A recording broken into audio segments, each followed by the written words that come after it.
Welcome to the Dork Forest. Jackie and her pals will never bore us. Shameless confessions about our obsession will make us laugh and smile. So let's explore the Dork Forest and dork out for a while. Hi, this is Jackie Cation. Welcome to the Dork Forest. You know the websites, JackieCation.com, DorkForest.com, TheDorkForest.com, which I purchased because I love a determiner, FamilyPetAncestry.com because I think it's funny. They all go to either DorkForest.com or JackieCation.com. The credits, let's do them. Mike Rickberg composed and sang the intro song. Sang it with his girlfriend, Sarah Cohen. He will sing the Mexican hat dance at the end of the program again with lyrics that he made up. That's right. Patrick Brady going to fix this audio, thank God. And Vilmos fixes my website. So if you ever need website design, talk to Vilmos. His link is in the notes. Merchandise. If you were to want stuff, you'd go to JackieCation.com. You'd go to the store. You could get CDs. I have 3 CDs, all... Well, 2 of them critically acclaimed. The first one, just okay. But if you're a completist, you can get all 3 for a deal. And there's domestic prices and international prices. My last CD, This Will Make an Excellent Horcrux, also available as my first ever DVD. It is only available as a DVD right now because I'm in the process of trying to sell it to somebody, to have it streamed somewhere for free. And if that doesn't work, I'm going to sell it on some website and then you will know about it. Both This Will Make an Excellent Horcrux and It's Never Gonna Be Bread, my last 2 albums, top 10 comedy albums of the year. Bread was top 10 on Amazon for the year it came out, which was 2010, and Horcrux top 5 on Vulture.com last year. There's also t-shirts. You can get Ranger of the Dork Forest t-shirt. You can get the regular The Dork Forest t-shirts. And you can get the new Spooky Reading Girl t-shirt, which is a reference to one of my newer jokes on the newest album. So they're all union made here in the United States of America, so they run big. Take that into account.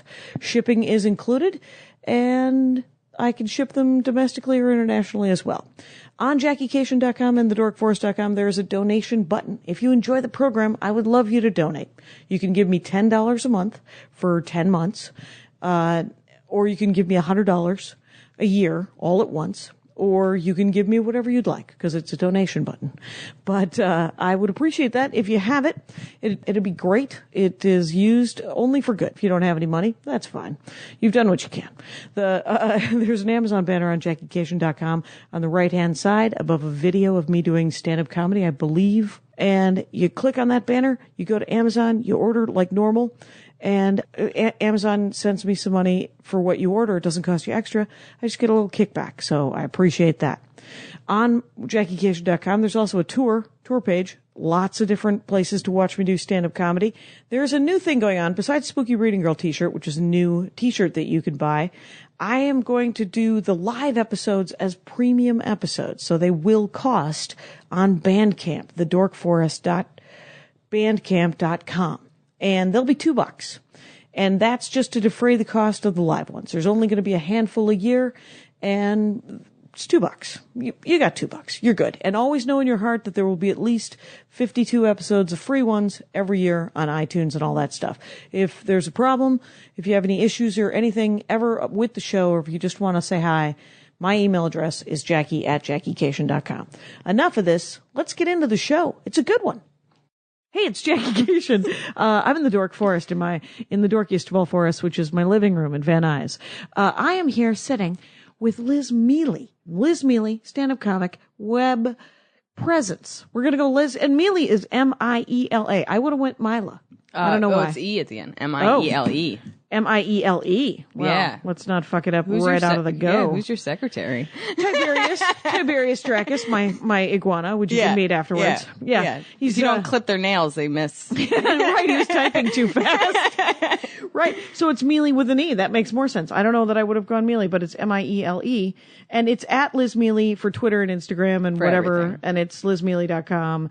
And you have an animated web series that you kickstarted and it worked. So you have 12 animated shorts about... It's about broken robots adopted by humans. Oh, it's science fiction-y. That's right. Yeah. Sorry, it's all a blur. Yeah. It's right. It's science fiction-y. I got it mixed up with your self-help dorkdom. Yeah, same. Yes. Too much dorkiness. It just all fuses together. It's right, right, and everything's a dorkdom in my head. Yeah. And you have a new album, new comedy album called Emotionally Exhausting on iTunes. Is it Liz iTunes?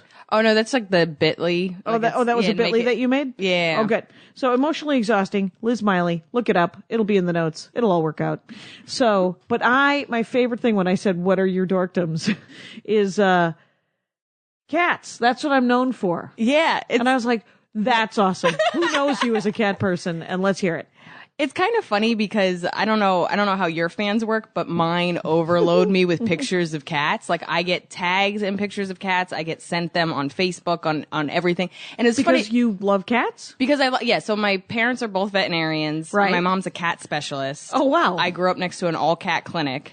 And then I have jokes about my cat. Where I are you post from? pictures. I'm from New Jersey. So there was a cat clinic in New Jersey when you were a child. Yeah, I lived next to it. And you lived right next to it. Yeah. And your mom worked there? Yeah, she owned it. Was it her cat clinic? Yeah. Okay, so not just a cat clinic, the cat clinic and that put you through grade school. Yeah, and so like I didn't have a babysitter, so I would do my homework in the lobby. Like there'd be kittens, and I'm doing my homework, and actually, God, you're not allergic. yeah, right. My sister, there's 5 of us actually. My little sister got a cat maybe a couple years ago, and her eyes started getting red. She's like, I wonder what that is. And I was like, oh, dude, this is. Oh no, I don't want to break it to you, but she seems to have like a mild allergy. Like as long as she doesn't touch her face after she's pet her cat, she's fine. Yeah. But mine's like that. Mine's like I can if the cat if the dander gets kind of a lot, I can cough and stuff or sneeze a lot.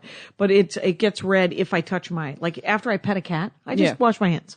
And I try not to sit in a pile of cat hair. Yeah, my first roommate when I got my cat was allergic, but we just kept her out of her room, and I would actually come home to her lint brushing her. Oh, like just taped directly to my cat. She was like, "Screw the brush that gets everywhere." And I mean, she was that was the cleanest she ever was. And the two of them had a bond. Yeah, for about 3 years they worked it out. What kind of cats have you had? Mostly mutt cats, or? That's the thing about cats. They're all like, I forget whose joke it is, but it's somebody's like a dog. It's like, oh, what do you have? I have a King Charles Spaniel. I have a German Shepherd. Cats, it's like it's calico. Right. You know what I mean? It's always black a color. And white, it's yellow, or it's orange. My mom always makes fun of me because I'll be like, oh, what kind of cat is that? She's like, a domestic short hair. What kind of cat is that? Domestic short hair. And I go, Mom, it has long fur. She goes, the domestic long hair. I don't know what to tell you. They're all the same. We had I had a roommate who had one of those smashed in face cats. Oh yeah. Persian. Yeah. That was it. Yeah. And Smushy face cats? Yeah. They don't need a name. They don't need a name. It was a flat face cat. The very rare flat face cat. And, it was a perfectly nice cat. It had too much hair. It had to be kept out of my room. Yeah. And, it was the year that, my roommate, didn't tell me she was gay. I'd known her from college. We moved in together. Another woman, a friend of hers, moved in. They shared a room. Yeah. And they lived together for a year, and then they broke up. And you didn't know that whole time? No. I was like, they're really close. Why do they never want to hang out with me? They hang out a lot more with each other than. I might have the worst gaydar ever. For some time, I thought I might be gay, and then I found out. Nope. No. No. Run that up the flagpole, and you need a flagpole. Jackie, I'm here all week. Okay, so she had a veterinarian. They're both vets. What kind of vet is your dad? Just regular. I mean, they both like can, farm vets, or I mean, that's the thing about vet schools. You have to be able to do all of it. So my dad actually was a dairy farmer when he was in college. And he can fix other animals, but what he does is small animals. He does pets as well. Yeah, I mean, like my dad's actually allergic to rabbits. Oh, so weird. Like rabbits, I think guinea pigs. So like if another vet can't take care of it, he'll like literally be like, tell him I'm not going to be friendly and I'm going to be in and out, and he'll run in and do his job and run out. So that he doesn't have to have hives or sneeze or cough. Yeah, and or I think whatever. it still affects him. But and then I don't think they can do like reptiles or anything. So it's mostly like that's mammals. very hard. We have an iguana. We have a 3.5 foot long 21-year-old. Don't their limbs iguana. just grow back? Like I can't imagine them having real problems. And that's all. Andy's like, once you know your iguana's sick, your iguana's almost dead. Aww. And but Andy there were 3 guys who got iguanas when Andy because a guy bought 3 iguanas, not knowing that iguanas grow to be very large. Yeah. And so he brought them to Sony, where Andy was working at the time, PlayStation. Yeah. And somebody told him, you're not going to be able to have all of those. I mean, that's not going to work. Yeah. And so he's like, does anyone want an iguana? So Andy took an iguana, and one of his friends took an iguana. The other 2 guys killed their iguanas in the first year. They, really? just couldn't take care of them. And Andy who is enormously patient, has had this guy for 21 years now. And they live to be like 25, 30. Yeah. If you ask Andy how long they live, he always adds a couple of years every time you ask him. Yeah. You get a kind of attached At to the end of it, iguana. it's like a turtle. You're like 150 years. 60 years. That's how long Tiberius will live. But iguanas climb things, and then to get down from things, they let go and just fall. And at 21, about 3 years ago, Andy, because he has a giant cat kennel, just a small, not that big, not big enough for him, but pretty good. He's out in the yard a fair amount. But, I assume that's where you're pointing. Yeah, I didn't think he was like in the backyard. TV. Yeah, he's in the TV. That's where we keep him. And but when he was coming down from the top shelf, Andy wired a plastic thing to break his fall. Aww. So that, he's like, cause he hurt his leg one time and so he limped around for about a month while it healed. That's gotta be a weird conversation. Like, hey buddy, you're not as young as you used to be. Right. You can't be falling out of trees. Yeah, you can't just drop haphazardly. Right. Cause I think in you're the not wild. a young iguana anymore. I don't think they live to be 25 in the wild. Oh yeah, cause they're not as cushy and somebody eats them. Somebody eats them, they break things and then they die. We had it's funny, we had a lot of reptiles growing up, cause we had a typical vet we had 5 kids and then we had every animal. So we had a dog, we had cats, we had a chameleon. One of their employees gave us a chameleon. Oh, wow. We had lizards, we had snakes. My sister got 2 mice that were supposed to be both, I think, male. But one turned not to be male. Uh-huh. And then the story is we had many mice and then the chameleon started to eat those. Like my mom would actually, cause they have to be really small, like without bones and stuff. Yeah. So my mom would, before my sister even knew that one of hers had babies, she'd be like, oh, I guess all the babies died. We had rats. My little sister had 2 rats. Which the thing about vets is that vets, they love animals and you go into veterinarianism because you love animals and then you end up having to euthanize a lot of animals. Exactly. So I have 2 jokes about my parents and one of them is about how jaded my mom is and she tries to kill my cat all the time. Like every time I complain about my cat, because my cat's 10 years old right now and I'll be like, oh, she just threw my bed and she's like, do you want me to kill it? Oh. Like that's my mom. Cause it's weird. Like I almost became a vet in the sense, like I was very young when I wanted to, but it was like, I thought you took care of them and you cuddled with them. Like, but then you get older and you realize my parents are really sadistic killing machines. Right, right there. That's a genocide happening and they are taking out some animals. And it's like you think of doctors and how they have to be so close to death, but they don't choose it as much. My parents choose death a lot. They're like, this is $5,000 or we could kill it. Right. Those are your choices. Have you ever seen my animated cat joke? No. Oh, well, you will be after this. I'm excited. Sure, it's a 3-minute bit that is very good, but the guy who animated it wrote about 17 other jokes that he put in the visual. Like he made that joke I love when so they do much, that. so much smarter. Now you have this web series that is all animated where the animators were some of them, because you were telling me before the show that some of them were better than others or that it was changed. Just a different style. Yeah. Right. Yeah. Did some of them write jokes? So that's what I always liked movies and shows and really animation for the fact that it's layered. So like did you ever get into like Simon Pegg's Spaced? It was like his show before like Shaun of the Dead and No, I never did. So what's cool about that show, it was only 2 seasons, but they'll have a joke, but there'll be visual jokes in the back. And I think animation is amazing about that. Yeah. So those guys, because I think in some way our brains work kind of visually because we have to paint a picture for the audience, but we can't get too complicated because there's nothing there. Right. I find myself, I don't know if you do this on stage where you often point to things that in your mind are there, but they're not. Space work. Yeah. Like seriously. And I'm just like, I'm not a good actor, but I clearly make images in my mind. Something, yeah. But because I think I've worked as a comic for so long, now that I'm starting to do more visual things like writing scripts and animation, I realize that I'm only doing one layer, even though when I watch animation, I love many layers. So these animators, like I would send them my scripts and they would come back with like you said, like 50 different ideas of what they can do in the background. Right. Well, he will wear these headphones that float over his head. And okay, this guy's going to be tripping and he's going to do this and that. And so all of a sudden it opened me up and I was like, can he be wearing that shirt? And can we bring that back in the next episode? And it really did like open up a part of me that I'm like, oh, there's a whole other. Yeah, there's like a whole other medium to speak to people. And the reason I think people can watch Simpsons over and over again is because you can watch it 10 times and then the 10th time see a joke that you didn't even realize was there. Because they're always writing stuff in the background and people are wearing weird there's stuff. There's signs as they walk by and there's other. Well, the guy who did this animation was so funny because he said, now I'm going to do it. I'm going to animate it and I'm going to show you storyboards. And then the storyboards will be the last time you get to change anything. Yeah. And I was like, okay. And so he did it, and the storyboards were so beautiful. Yeah. I was like, you don't even have to, this is enough. You can just animate this. And he was like, it's not done. Put it down. Put it down. Like, it's so classically his art, where you're just like, when you write a joke, you're like, it's not your joke. You don't get to fix it. Yeah. He's going to fix it. But it's like a director. You're really, I mean, I don't think I realized how much of that part of me isn't there.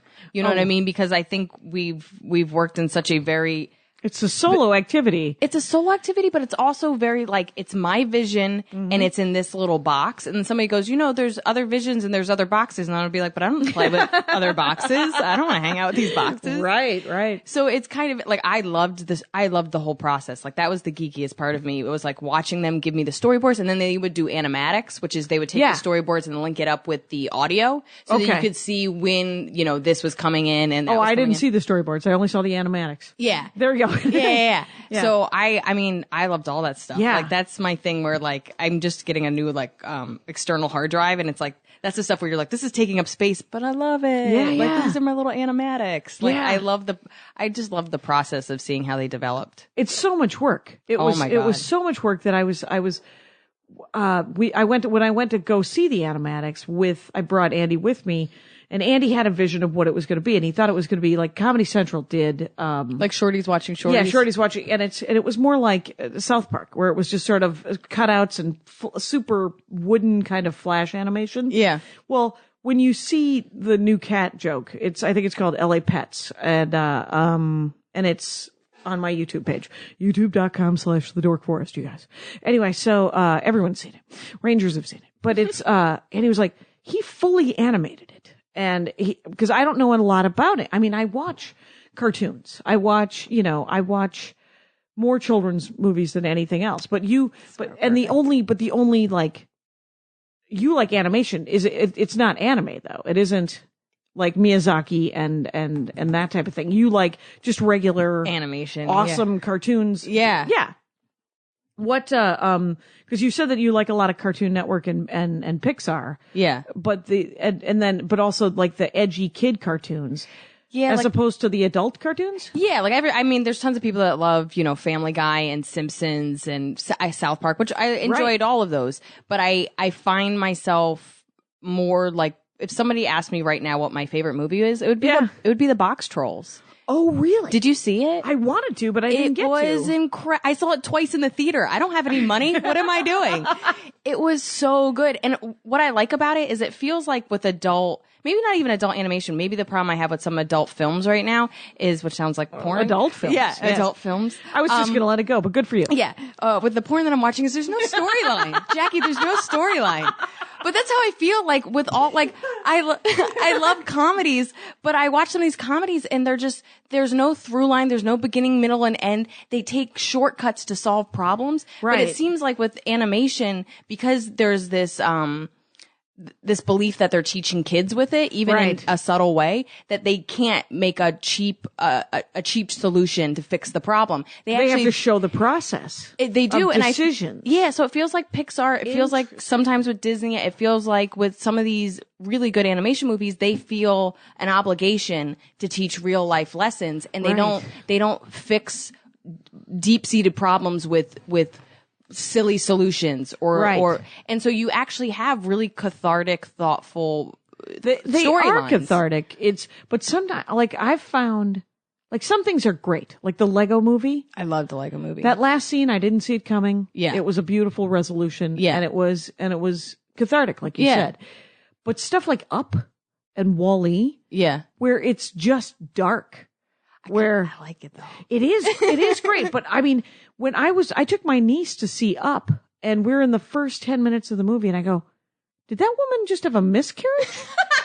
and she was 15, I think, at the time. She goes, I think she did. And I was like, well, I'm glad I didn't bring my 9-year-old niece and nephew, right? But I mean, like, something like Rise of the Guardians. Did you see Rise of the Guardians? The Jack Frost, with, Alec Baldwin, and it's essentially the Easter Bunny and Santa Claus and the Tooth Fairy, and they're the guardians of childhood. Okay. And it's a story of how Jack Frost is being inducted into the Guardians because the Boogeyman's coming, and he wants to make kids not believe in Santa Claus and the Easter Bunny and the Tooth Fairy, and it's a great movie. I own it. Because it did everything that I want a children's movie to do, where it's like, it's a celebration of imagination and trying and being true to yourself, but it's also not so fucking dark that I'm sad. I'm like, I feel like, to some extent, I feel like the message, correct me if I'm wrong, the message of WALL-E was that fat, horrible humans are horrible, but they're also kind of sweet. And look at that one plant lived. Let's give him back the earth. Instead of having Wall-E raise the plant and become a sentient robot that then isn't a horrible atrophied. I don't think it was Harkonnen solution wandering around. I don't think it was completely that. I think it was more that, like, when you what stop, did I miss? When you stop thinking and you stop doing things for yourself, you lose touch with what's important, and you lose touch with what's gonna progress both you as a person, but the community and Earth and what have you. So you have these people that stopped moving. They're all on hoverboards, and you know what I mean? Harkonnen solution. I mean, they don't even grab their own drinks. Somebody puts a drink on. Like, you have no muscle. They're literally just blobs. They're not fat people. They're blobs. Well, and the thing, and the science on that, of course, once they return to Earth, they wouldn't be able to move. Of course. But I get what it's a cartoon. Yeah. So I gave them that at the end of it. Don't you love, like, whenever, like, a space movie comes out, like, whatever Sandra Bullock was in or whatever, and they're always like, so what do the astronauts think? This isn't right. And you're like, yeah, we're making movies. We're not trying to be factually true. Right. It turns out we don't actually have that technology. Yeah, like 15 people have been to the moon, so we're all just making it up. Like, in Star Trek, when they'd go up to the door and it would go, and the door would open. Yeah. I remember when I first read an article about how scientists saw that and they're like, well, we could do that. Because the way they did it on the show, two people pulled the door open. Yeah. And then they superimposed the sound effect over the movie, the TV show. But there were engineers who were like, well, why don't we put a pad on the thing and it'll automatically open a door. There'll be a pulley system. And, so, I mean, is that how we got automatic doors? Yeah. Oh, that's so cool. That's how grocery stores got automatic doors. I like how it was like Star Trek was like, this is pretty cool. And the world was like, I don't want to open the door when I get groceries. Right. Let's use that thing that they used in space. Yeah. But I think that is the purpose of fiction and science fiction for sure, is to make nerds and dorks think about, well, I could probably do that. What do you want to do? Yeah. You want to go to the moon? Well, we could probably go to the moon. All right. But it is funny how there's people when you have no restrictions. Yeah. Of course you're going to think of something, and then there's going to be somebody else that's like, okay, well, let's see if we can do that. Right. And I think that's kind of beautiful, is to have this place where, like, in movies and animation and stuff like that, where it's like, throw it, it doesn't matter because it's not going to happen. Right. And then somebody is just like, I don't think we're as far as far away as you think we are. Right. There's some engineer, there's some woman who can solve the math on that. Yeah. And all of a sudden there's a genius. Yeah. It's like, well, you're a genius for thinking of it. I'm a genius for being able to try to start a path to create such a thing. Yeah. You think about like the beginning of science fiction or everyone was like, when electricity was finally discovered and invented or whatever, one of the first things that happens with everyone like, oh, you can make people, we can reanimate the dead. And then 100 years later, Frankenstein was written, and you're like, well, you're not using your powers for good. But I mean, it's like, it's where minds go. Yeah. And then other people are like, well, that actually couldn't work. But isn't that interesting that, like, you're not as into, like, Up and Wall-E because you're like, that's kind of dark. Right.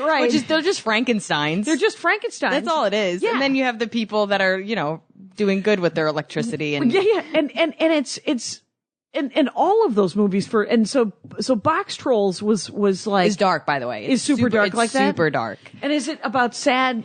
I mean, does it have a happy ending as well, or? Yeah. I mean, it's for kids, but I actually bought it for a friend of mine that has 2 kids. And I even said, I was like, this is yours. And if your 4-year-old and 2-year-old want to borrow it, okay, they can. Aww. And then I bought them the Lego movie. I was like, this is more their pace. Mm-hmm. But I thought the claymation was just beautiful. Like, it was just really well done. It looked amazing. It was so well done, and it's just, there's so many details. Like, it just blows your mind.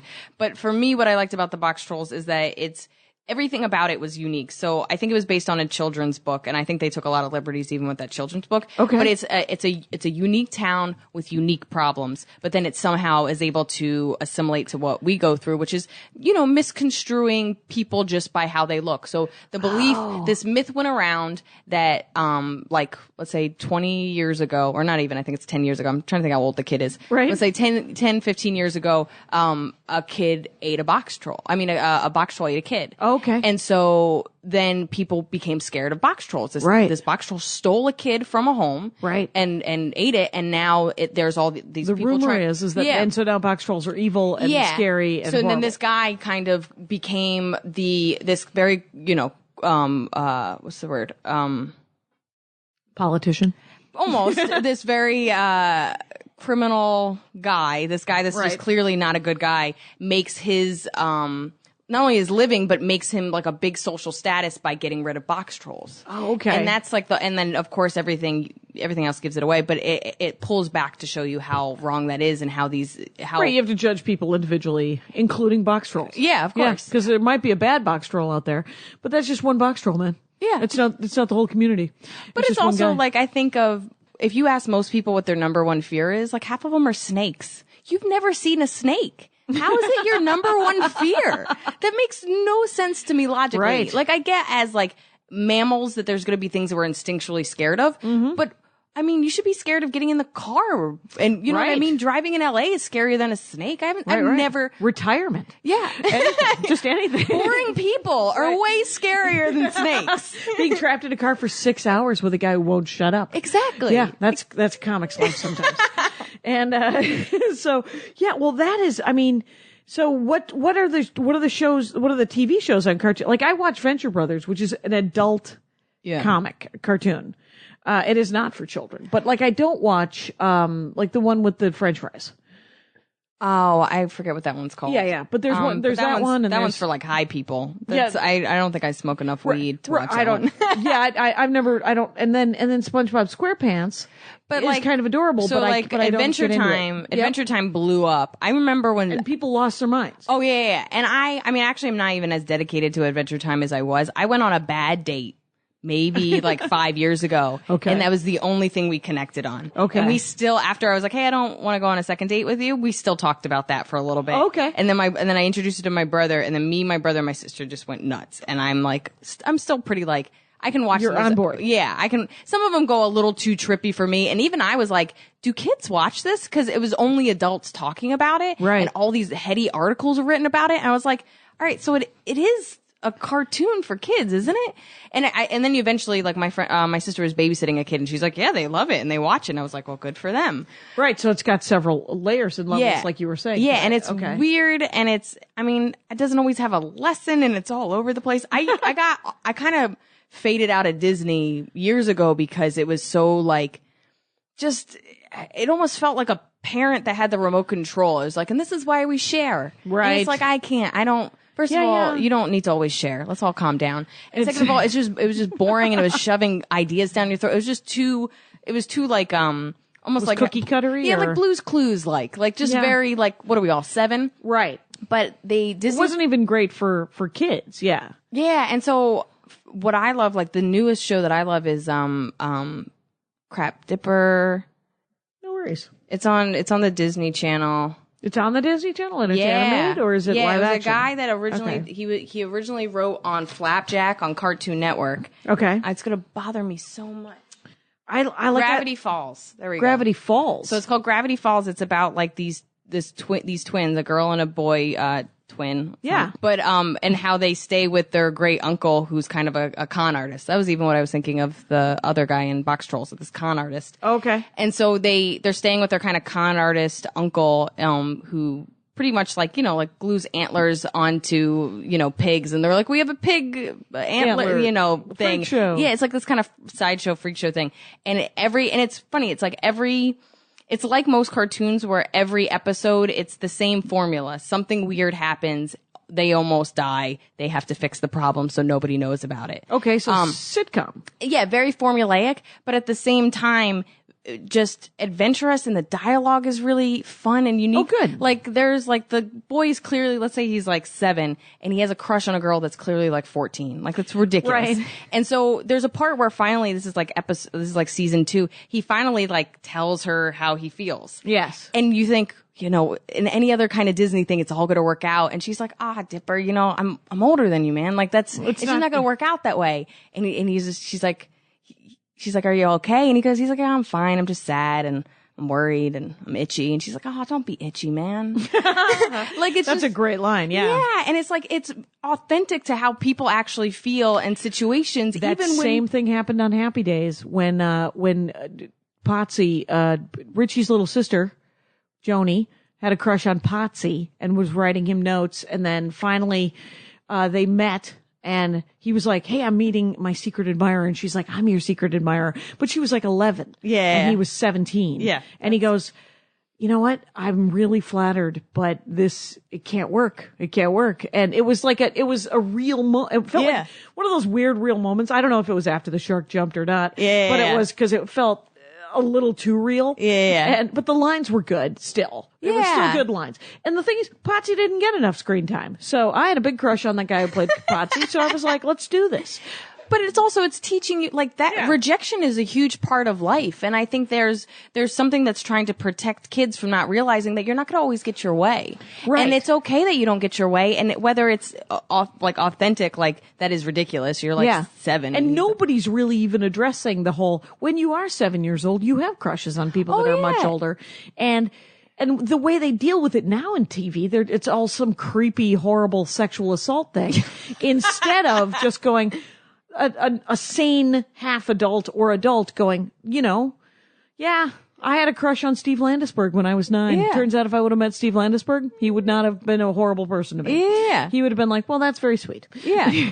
I mean, you're going to have this whole other fantasy world, and at some point you're going to have to keep it in check. And it doesn't mean that you don't have to be friends or talk to those people. But like, I don't know, both the adventure part of it and the silliness part of it work well with how people react to real life situations of being scared or worried or having anxiety or whatever. And I like real world feelings put on ridiculous situations. Like Invader Zim came out when I was probably 14 years old. Mm-hmm. People, if you go into any Hot Topic, you know, where all the kids shop. If you go it's still huge. Like, it's funny. And it only lasted, I think, like 2.5 seasons. And I discovered it more on, not the adult side, but I was like 14. It's still one of my favorite shows. I could still watch it over and over again. And it's, again, still formulaic. It was an alien always trying to take over the world. Right. Or take over Earth and failing. And it was just so ridiculous and so fun and so smart. And you're like, this was for kids. I mean, it was as was the Animaniacs. Animaniacs was one of my very favorite things ever. Yeah. And it was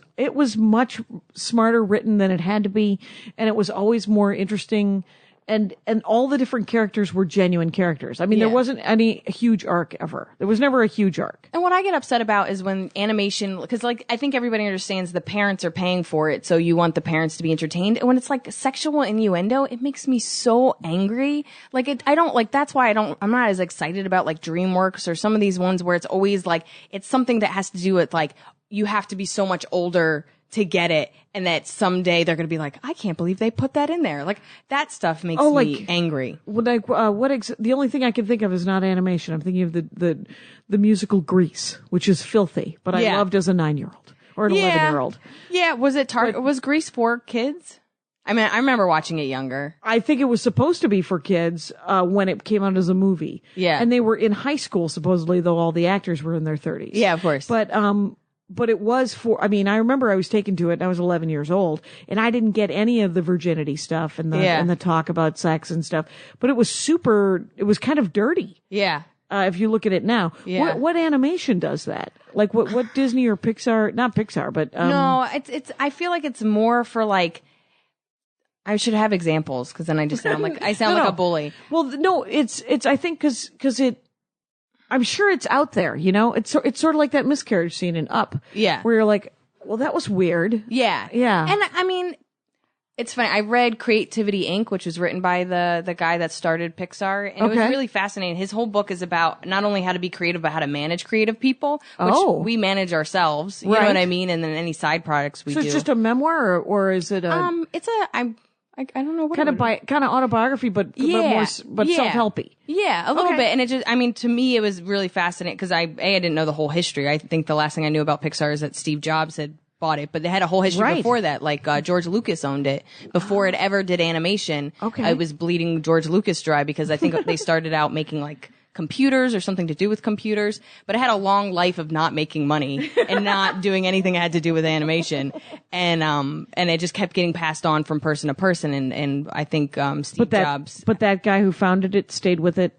Yeah. And they actually ended up being bought by Disney, but then the only way they would accept being bought by Disney is if they could kind of use some of the things that have made Pixar so great onto the Disney brand. And that's why some of the Disney movies, when Pixar got bought by Disney, they started to have their first hits again in like 16 years or something like that. So the fact that, what's the one? Toy Story. Frozen. Well, Toy Story was, Pixar. But like the ones that are specifically Disney. Cause like Pixar is always going to be computer animation. Disney, not to say that they're hand drawing it. No, Brave was Pixar. Come on, get it together. If you're not going to do your homework. I'm never going to do my homework. What if I just take all the t-shirts and leave? I'm like, I don't know if you know what you're doing. Exactly. I deserve all the t-shirts. It's all right. I couldn't think of my favorite show name for a good 5 minutes. No, yeah. So, I do like Disney, but I do like Pixar better.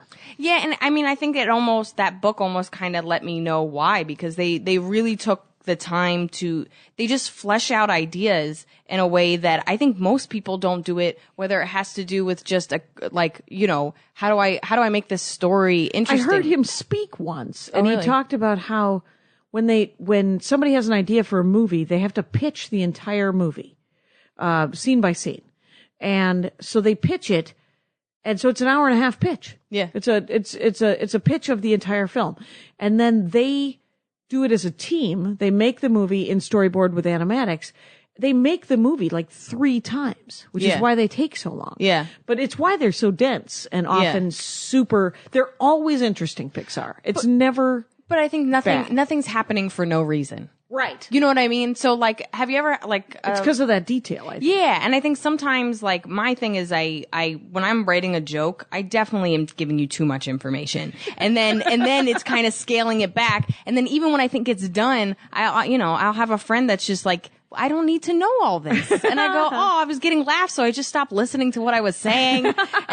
So it's like, I think the art of like a good comic is somebody that brings you in enough that you know what you need to know. Where they're coming from? Yeah, exactly. But then is able to kind of take you on this journey with just the bare essentials. And so what they're able to do is take you on this whole journey where if you saw something in the beginning, it's definitely coming back later in the end or the middle. Right. And I think bad story writing is, I had a boyfriend that was just like a complete like Marvel comic book nerd, like just loved all that stuff. Okay. So I went to see all these movies. That's not where my nerdiness is. Right. But I would see him, but like I remember seeing like Godzilla and I started laughing hysterically because there's a scene at the end where all of a sudden Godzilla like blows like fire down one of the other monsters' throats. And I was like, that was never there. I get that there was other Godzilla movies, but in this movie that tool wasn't there. And then he wasn't introduced. He never like coughed up some smoke. You know what? I've seen enough Godzilla that that didn't even occur to me. But if you had never seen Godzilla or didn't know enough you're like, when did he get fire powers and why didn't he use them before? Exactly. And if this movie's supposed to stand on its own, you've never casually introduced that this is a skill. Because why didn't he use it 2 scenes ago when they were in some shit? Right. He was in some shit. He could have used it. What is it? Like he just drank water too quickly? Like I just don't understand why so to me, first of all, it was such a ridiculous scene of breathing fire down this thing's neck and it like explodes or whatever. You mean, awesome scene. I believe the term the word you're looking for. No, we're all good. But it was like, and for me, like I can enjoy it, but like there's even to fantasy, there's rules that you have set up. And when you make created the world. Exactly. And when you break your own rules, people get really mad. Yes. And so for me, I think good writing is you set up the world and then you have to stay within your restrictions, even though you made it up. Right. So if you want to make up other rules, then you have to go back and fix those rules in the beginning. You don't want to have to retcon it. You don't have to want to do it in the sequel where you're like, because that's what they did with Highlander 3, I think. Yeah. Highlander 3, or wait, Highlander 2. I don't know if you ever saw Highlander. It's immortal. There can only be one. And then in 2, it turns out there can be many.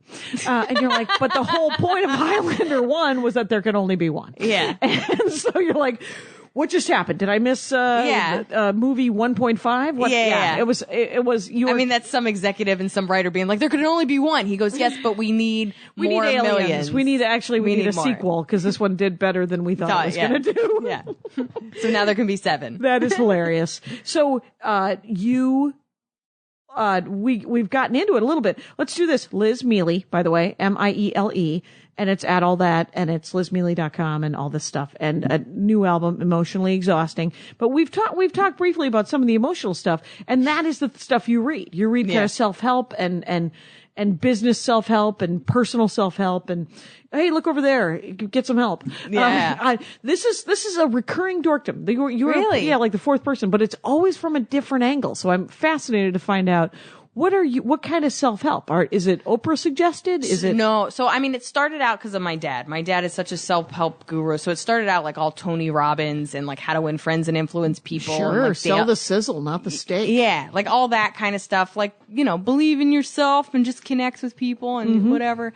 And I liked it, but at the same time, I didn't know how to apply it, and I hated myself and all this stuff I didn't really understand. Right. And so from there, it went to like Power of Now and the New Earth and like shutting off your mind, and then you know what I mean. And then wait a minute. Let me ask about those 2 books because I have heard those 2 books referenced a gajillion times by comics who reference them in jokes. Yeah. Maria has a couple of jokes about that. Joke.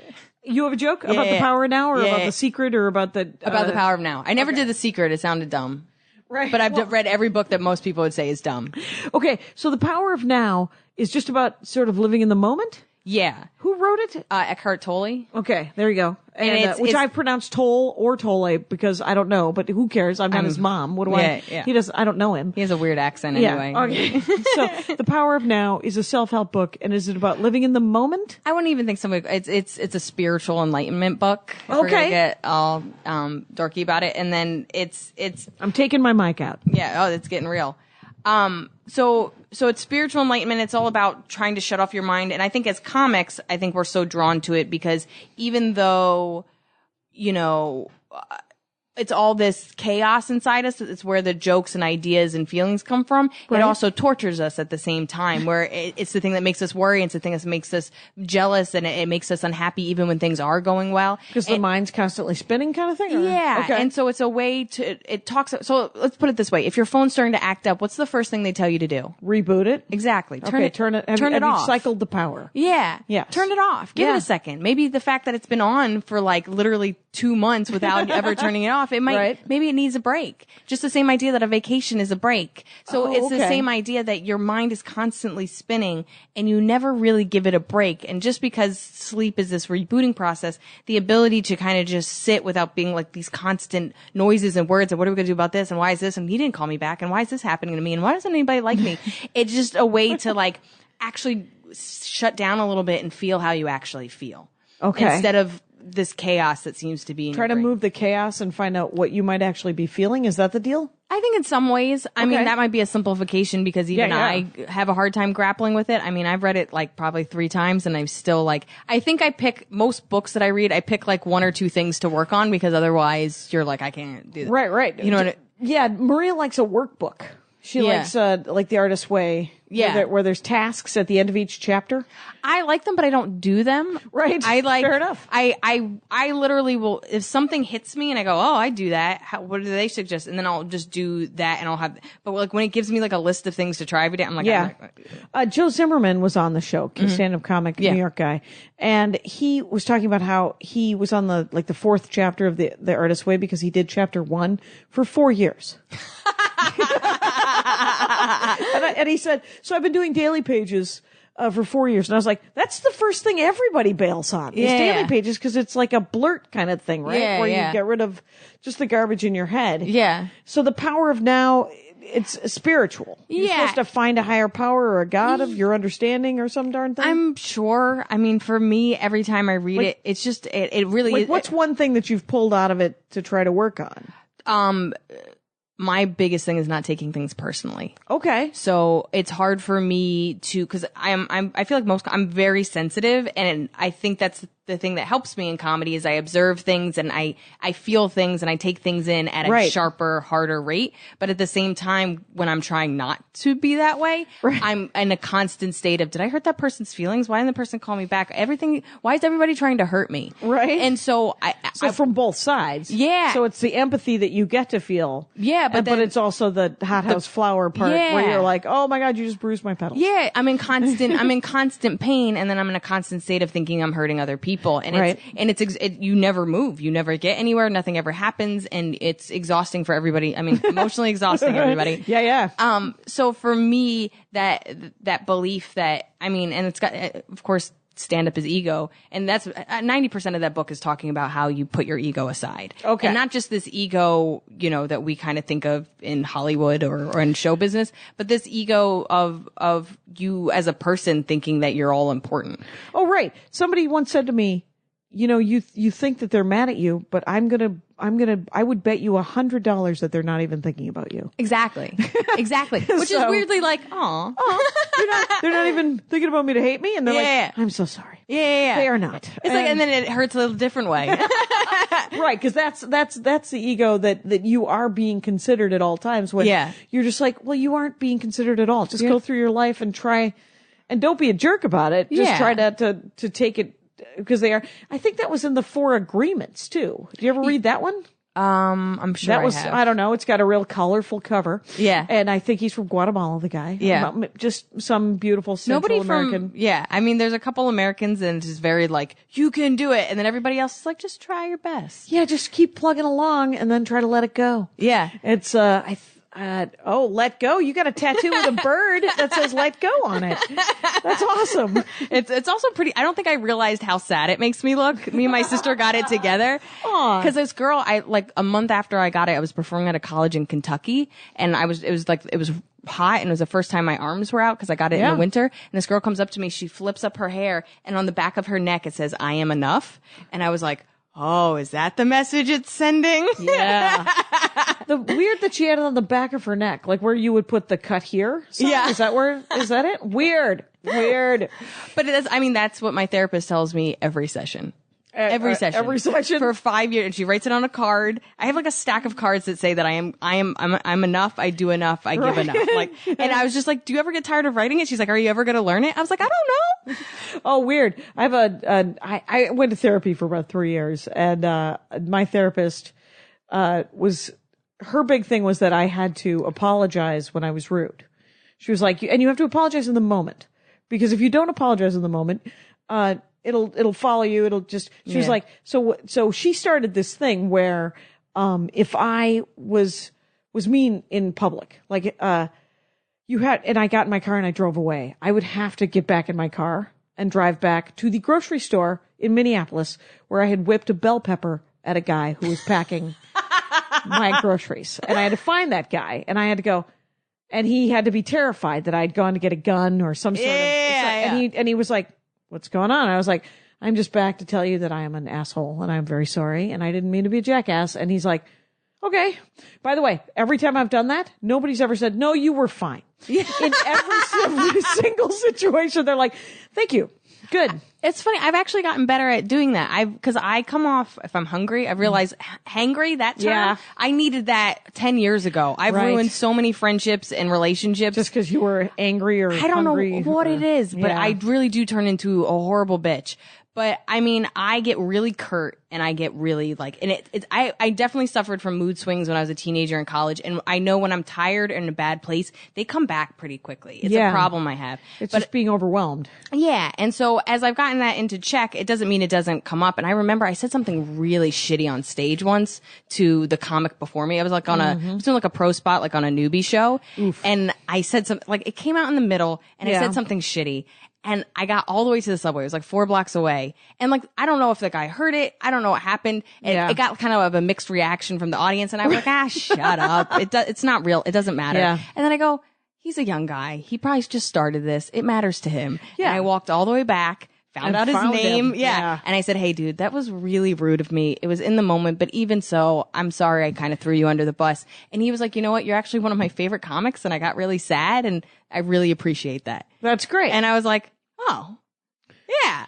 Well, that's awesome. And the best thing about having that as sort of a rule of thumb is that it makes me not say the thing. Now. Yeah. Because like, I don't want to apologize. And it's so funny because every time it happens or it happened, my therapist, instead of writing I am enough, she would say, will you ever tire of apologizing to strangers? Yeah. Because you might want to just not do it. Yeah. And then it won't be a problem. Yeah. And I was like, you were correct. Do you know how much time you would save, Jackie? Yeah. A lot of time in my mind. It's a trip, the whole, the way your mind spins and how the other thing she had me write down was, let my life be a manifestation of spirit working through me to serve the light. Okay, that's too long, and it is not helpful. Guess who's written it so many times she memorized it, and I haven't seen that woman in 10 years. So, so she fixed me. Anyway, but I do like the let go kind of sentiment. It's also, for me, it's like, I am such a control freak. Like, I know some of the things that are positive in my life come from that control, but on the flip side, again, the negative comes from that control. And because I try to control things that can't be controlled, people feel it and situations feel it and they push back. And so it already takes something that is on shaky ground. Yeah. And then it almost takes it and goes, oh, you want this really badly? And it pushes it away. And so for me, it's, all right, so this booker is supposed to come to one of my shows this week. Sure. Hasn't returned the last 2 emails. Mm-hmm. I did my part. I'm done. That's it. I'm done. That's it. You have done everything you're supposed to do. I didn't do anything wrong. I told me to send him a list of shows. I sent him a list of shows. There you go. I'm done. Mm-hmm. But it's like, I will, and like, I think that's where like my, because I'm like a huge like exercise person. Like, that's what, like literally, I'm just like, you're going to run until you don't care anymore. Oh, there you go. People are like, why do you run marathons? I was like, I care a lot. I got to stop the voices. Okay. So there's do your part. I mean, these are quotes that I have heard. It's in the air here in Los Angeles. Everyone's reading a self-help book. Everybody's trying to work on themselves. Everybody's trying to calm the fuck down. Yeah. About their career, about their lives, about the fact that they haven't met their soulmate. Yeah. About their dog is 12 and may eventually have to be killed. Yeah. Whatever. By my mom. So yeah, your mom is there for them. Yeah. And, but one of the ones is what you just said, which is do your part and then let go of the results. Yeah. What is that from? Any idea? Because I've heard it from 4 different sources, but I don't know where it's from. This is the weird thing about the whole self-help genre and spiritual enlightenment and all that stuff. It's all recycled. You know what I mean? Nobody's saying anything new. Deepak Chopra isn't saying anything that hasn't been said, 20 years ago, 40 years ago, 100 years ago. It's just they found a new way to make it digestible because we have different problems now than we did. So it could have been said 7,000 years ago by some dude in the middle of Germany or Nepal. Yeah. And it's just been applied to the first time you got your first cart. And now it's the first time you have a helicopter that you own. Now your problems involve apps and shit. And they know how to, like, I just read this book called Rejection Proof, which is about a guy who, all he ever wanted to do is be an entrepreneur. It started as like a video blog. Okay. But he always just wanted to be an entrepreneur. And he found himself 30, about to have a kid, and he had this great job, but he wasn't doing anything creative or anything all that great. So his wife was like, go be an entrepreneur. You got 6 months. Okay. And so his thing was, I'm going to invent this app. So he got pretty far. It was looking good. He was getting backers, and he had this huge meeting with the backer, and they didn't go for it. Oh, wow. And he was devastated, and he wanted to quit. He's like, I don't want to do this anymore. I'll just go get my job. I have a son on the way. And his wife was like, you have 2 more months. What are you doing? Right. And so he realized this is a problem for me. Like this inability to be rejected. I was just ready to it happened once. And I was like, I guess it's over. Right. And he goes, and that's been my whole life. So while he was still trying to work on his app, he started this 100 Days of Rejection blog. And it was fascinating because it blew up after because he would ask people weird things just to get rejected. Almost like the calluses you get to kind kind of build up, which we Okay. know so well because we get rejected from every angle. I mean, For 27 years, people have been rejecting me. Oh, yeah, and also being very positive. yeah, and then the internet has made it so it's constant. Like, I'm Right. not even doing anything right now, and I'm being rejected on YouTube. You know what I mean? Like, Oh, yeah. Never read your YouTube. It's a thing. Don't read the comments. Yeah. Don't read them. people are like, you're not getting rejected 24/7. I was like, I am. I have a lot of stuff on the internet. All I have to do is find that woman who keeps replacing the picture on my Wikipedia page that someone made with a terrible picture of me. Oh, that's There's mean. some woman, right. And here's the thing. It is an actual picture of me. Yeah. Well, that's even mean too. Is like I have this really terrible picture of me that was taken at a show. I swear to God, 10 years ago. Right. And people will use it on flyers. I'm like, this won't go. I have headshots. I paid money and Photoshop Right. to For the make me look good. By the way, for the Dork Forest, there is a slug that I do a teaser clip on. It's on my YouTube page. It's like a 2 or 3 minute clip from the show, and I usually put a picture of the person that is on the show, and then a tiny picture of their dorkdom, Yeah. and then the other half of it's just a slug, right? Yeah. And then it's audio, Yeah. And so for a while, I was just taking what I consider to be the best picture off of the internet. The first Yeah. place I go is to people's websites if they Yeah, have of websites. course. But then if they don't have one, or if I'm not allowed to grab it for some reason, I would just grab it until I picked a picture, from the live show that it wasn't a bad picture. I didn't think it was a bad picture, but you never know what somebody thinks is what a, people's triggers are. You're like, Yeah. oh, my nose. Why? what is happening with my elbow? And, and the person that I use the slug for, and I can't take it down and put it back up. It's not Yeah. going to happen. Yeah. Anyway, but she was like, okay, I'm actually annoyed. Please, you should have asked. And I was like, you were correct. And she was Yeah. correct because she's a professional. People Yeah. are professional comics. Yeah. So I usually send an email if I can't grab it and go, Yeah. pick a picture of yourself that you like, send it to me. Yeah. Or can I take one from your website? And and it's a fascinating story, by the way. I'm going to tell it again. No. But it's true though. And Yeah. and it's one of those things that I feel like it follows you around in a little bit that you're just like, this is never going to go away. Right. And and it can't go away and this picture of me, I don't know why, because it's registered on Flickr and copyrighted by someone who took it of me on stage, but it is clearly one of the worst. I mean, my clothes are wrinkled. have you ever like emailed the person that took it and was like, I will do anything for you to take this down? My Patrick Brady helped me switch it because I never go to my own Wikipedia page because while I have an ego and I'm not saying I don't have myself on Google Alert. Yeah. I'm just saying I don't go to my own Wikipedia page. But some guy emailed me and said, what is this link it doesn't work on? And I was like, I don't know. So I went and I was like, she put it back up. And it's this woman who doesn't like me, which hard to believe.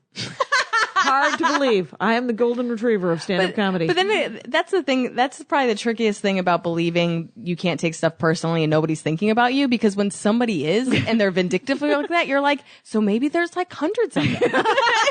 Right. Because all you have to do is find one example of things that have gone your way to be like, maybe everything will go my way. Right. And then one example of somebody that's literally taking time out of their day to literally make you look bad that you're like, maybe there's more. Right. There might actually be more people who don't. But are there ones like what are the ones that you reread? I mean, there are definitely self-help books or sort of spiritual books that I reread. There's a book called The Gospel According to Jesus. Yeah. And it's a great book. It's Stephen Mitchell is his name with a PH.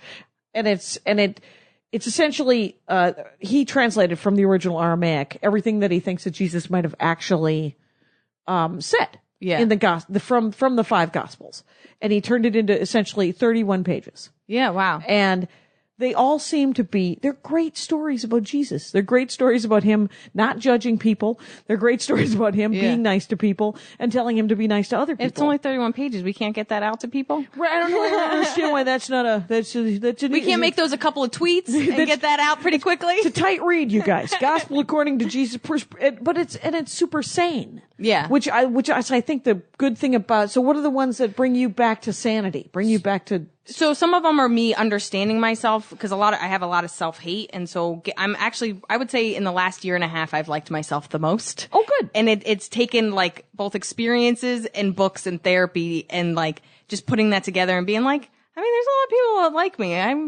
I'm the meanest to myself. You are lovable. Oh, but it's like one of those things where like you ever get a heckler that says something mean to you and you're like, you don't even have the imagination or the experience to hate me as much as I. Just sit down, you amateur of hating me. Oh my God. Eddie Pepitone does a bit where he goes into the audience and yells at a blank stage things that would actually hurt his feelings. Wow. It is one of the, I saw him do it, and you can't not watch the stage. It's weird. Yeah. He's sitting in the audience with the mic in hand, yelling things like, why do you get emails from your sister that say in the subject line, dear garbage? And why do you not be able to, and he's like, you want to really make me feel bad about myself? Here's some ammunition. Yeah. Like you can't, Yeah. you're not going to heckle me. I mean, you're not going to hurt my feelings at this point. Yeah. I had a girl look at, cause I mean, I've gotten better, but I didn't want people to look at me. I just have always just never liked people looking at me. And it's weird to be a stand-up comic. Yeah, you're standing in front of everyone. But I would wear probably like, not baggy jeans, but I always liked flare jeans, like something that was a little. Okay. So you would just sort of dress down and then sweatshirts. I always loved sweatshirts. Yeah. And so this girl like literally tore me apart. Like the show wasn't going well, but it's like to say that about my joke. She was ripping apart my clothes, and I was like, "Bitch, we're in a basement. I'm not going to a dance club. I'm telling you, it shouldn't matter what I'm wearing." Like it was just one of those things where I was like, "You have to understand that you don't even know how to insult me." Right. Like if you would have said these are horribly crafted jokes, I'm like, this girl has some points. Right. I was a little sensitive about that punchline. No, there's not enough punchlines there. You are correct. Yeah, you are right. You are right. Nobody is laughing, but my sweatshirt, like, get off my back.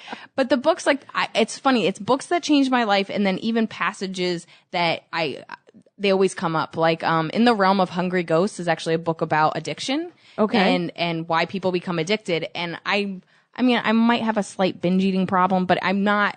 But it's more an examination of all different kinds of addictions? Well, I'm attracted to addicted people, apparently. Okay. I've had a lot of alcoholics in my life, a lot of mental illness. So it's almost from the other side. But I also started to see why I am the way I am, why I'm attracted to these people. And then also because a lot of them are close friends of mine and exes. How do I help these people? Sounds really bad, but these people that are important to me. And so it's like a 600-page book about addiction and how it happens, why it happens, and how to overcome it. And it just had so many, like, it had this whole passage about attunement. And it's something I probably say to people half the time I talk to them. Cause even whether it has to do with addiction or not, it's about how you connect to people, which is why we get into stand up. You want to, this is my life, this is your life. How do we meet in the middle? Right. In attunement, it talked about how most of the problems people have start from being a baby and their mother not attuning to them. So they used to think. You mean actually attune? Yeah. Okay. So it used to be like, they thought like if the baby's crying, if you're present and smiling, it's fine. Or if the baby's laughing and you're present and smiling, it's fine. But really, if the baby is crying, you have to be empathetic.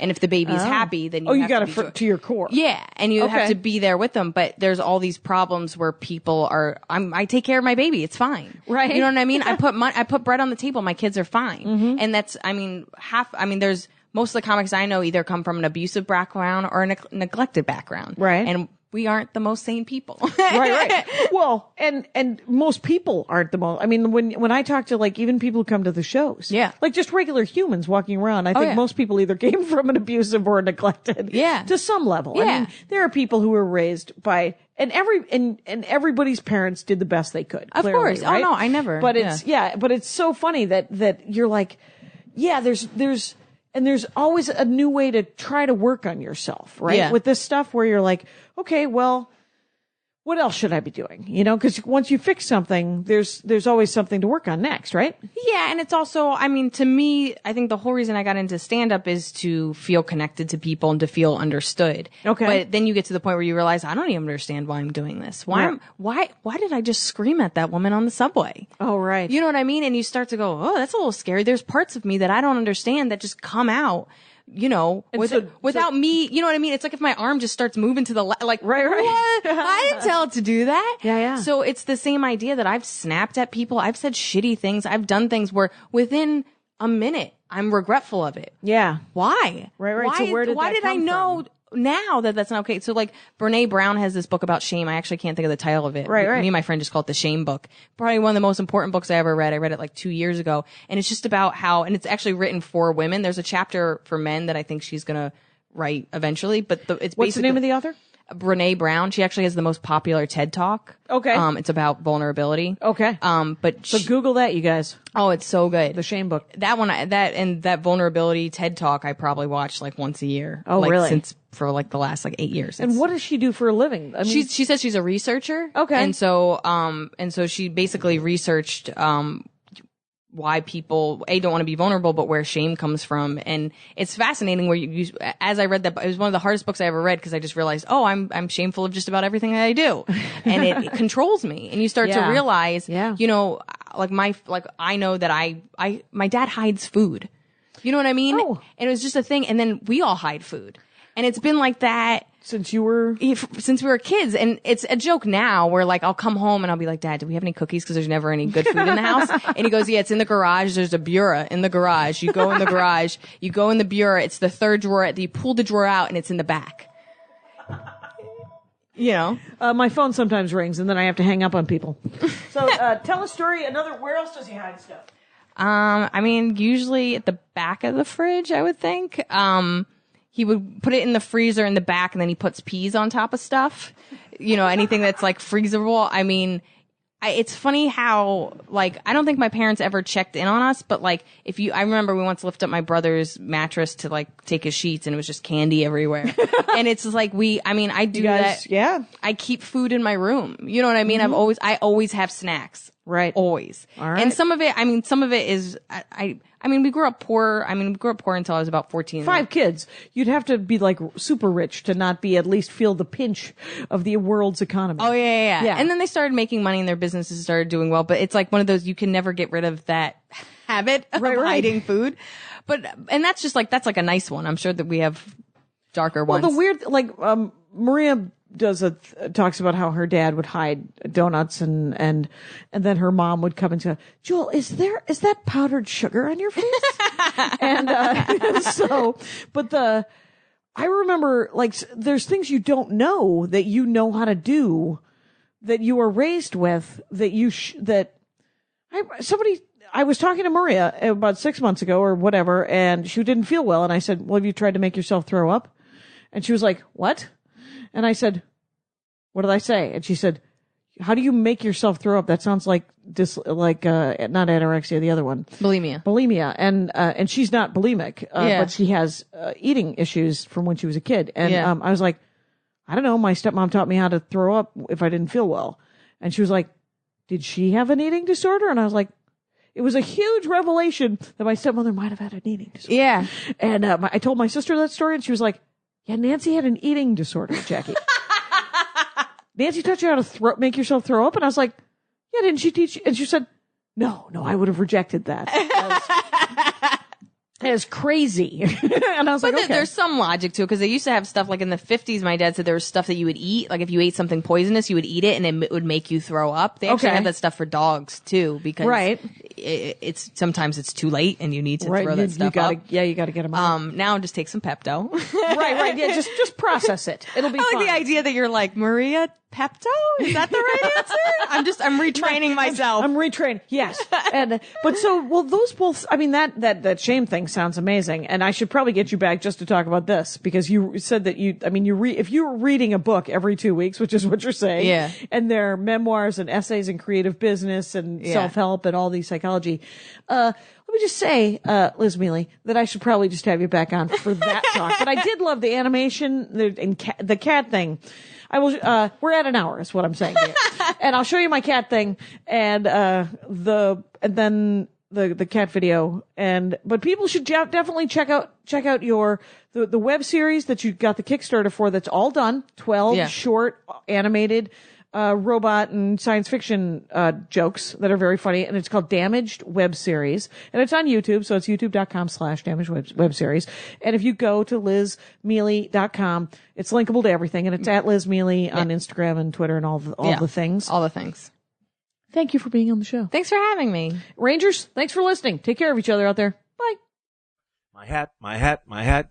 They're dancing around my hat. My hat. Well, what do you think of that? If it looks like a Mexican hat dance and it sounds like a Mexican hat dance, it's most likely a Mexican hat dance. So take off your hat and let's dance. Yay! Oh my God. Why don't we just call that as the end of the show?